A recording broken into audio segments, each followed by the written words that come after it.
Hi, welcome to Math Like TV. Ngayon po ang video ito aking tuturo sa inyo paano mag-solve ng exponential equations. Tapusin nyo lamang ang video ito hanggang sa dulo upang kayo ay mayroong matutunan. An exponential equation in one variable is an equation with the variable in the exponents.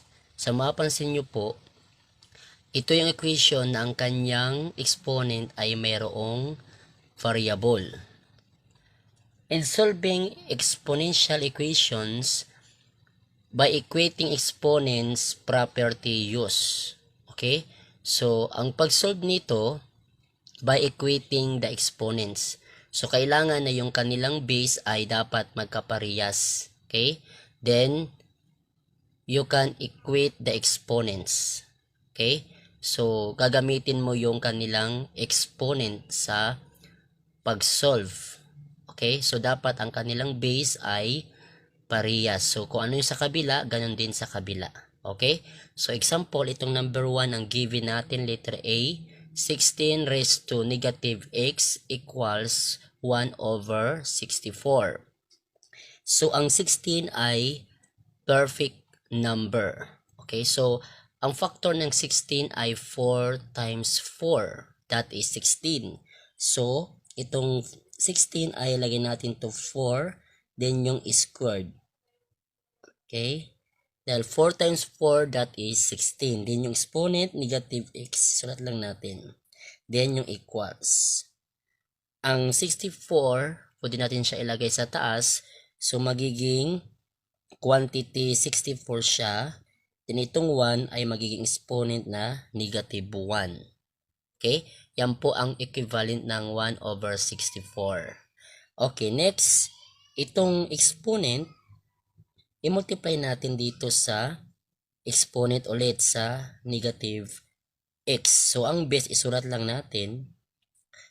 Itong exponent, multiply natin 2 times negative x, that is negative 2x.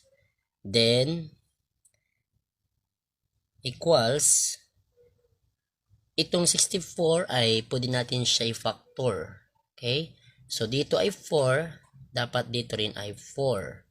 So, ano yung lalagay natin ng exponent na equivalent siya ay 64. So, 4 times 4, 16 times 4, that is 64. So, raised to third power. Then, close parenthesis, isulat itong negative 1. Okay.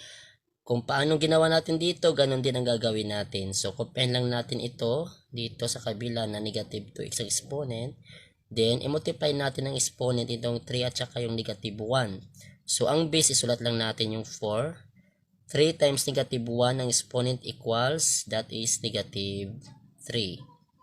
Okay? So, pareha silang 4, kabila 4, kabila 4. So, disimbis na sila. Ngayon, gagamitin natin itong exponent nila. So, equate natin ang exponent. So, negative 2x, then negative 3. Okay? Then, divide natin both side by negative 2. So, itong negative 2, cancel out. Ang natira na lang ay yung x. So, ngayon, negative 3 at saka negative 2, hindi siya exactly ma-divide.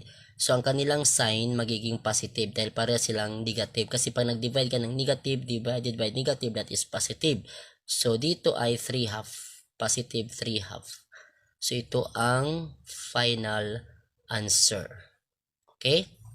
Ngayon, kung atin siyang i-check by checking, copy lang natin yung original equation. Itong 16 raised to negative x equals 164.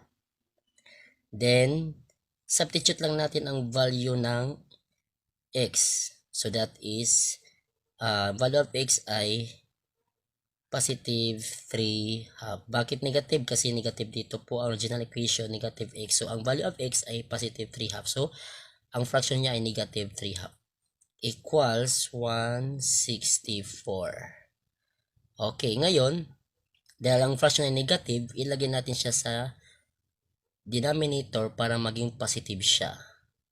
So, positive 3 half equals 164. Okay, next. Copy lang itong numerator na 1. Itong 3 half, ilagay natin yung radical sign, 16.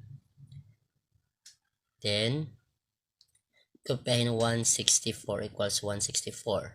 Okay, ang square root of, bali may ito po dyan, square root of, cancel out yan, square root of 16, that is 4. So, kopyahin mo natin yung numerator na 1, then yung 4, at saka yung exponent na 3, equals 164. Then, simplify na natin to. Tatlong beses multiply ang 4 sa kanyang sarili, that is 64, equals 164. So, ito ang answer. So, tama itong ating value of x equals positive 3 half. Okay? Ngayon sa pangalawa naman, yung given, letter B, itong 2 raised to second power, quantity of 5 raised to x plus 1 equals 500. Ganon pa rin ang rule dito. Okay? So, ang equating the exponent ay yun ang ating gagamitin, pero dapat yung kanilang base ay dapat natin maging magkaparehas. Okay? Paano sa kabila, ganon din sa kabila. Okay, gagawin mo ng the same yung base, then yung kanilang exponent ang gagamitin natin. Okay? Sa pag-solve. Itong to, kopyahin lang natin, pati yung exponent, then quantity 5 raised to x plus 1, then i-factor natin itong 500. So, ang factor ng 500 ay 4 times 125. Ngayon, simplify na natin itong exponent na itong to na may exponent na second power. So, multiply natin 2 times itself. 2 times 2, that is 4. Then, yung quantity of 5 raised to x plus 1. Then, equals itong 4. Sulat lang natin. Itong 125, ito ay perfect cube po siya. So, ang kanyang factor ay 5 raised to third power. So, 5 times 5, 25 times 5, that is 125. Okay? So, yan po Kamat-like TV. Yan po ang factor dito sa 125. So, perfect cubes. Okay? So, 5 raised to third power. Next, mapapansin nyo, parehas na yung kanilang base, then yung kanilang quantity dito na base, parehas.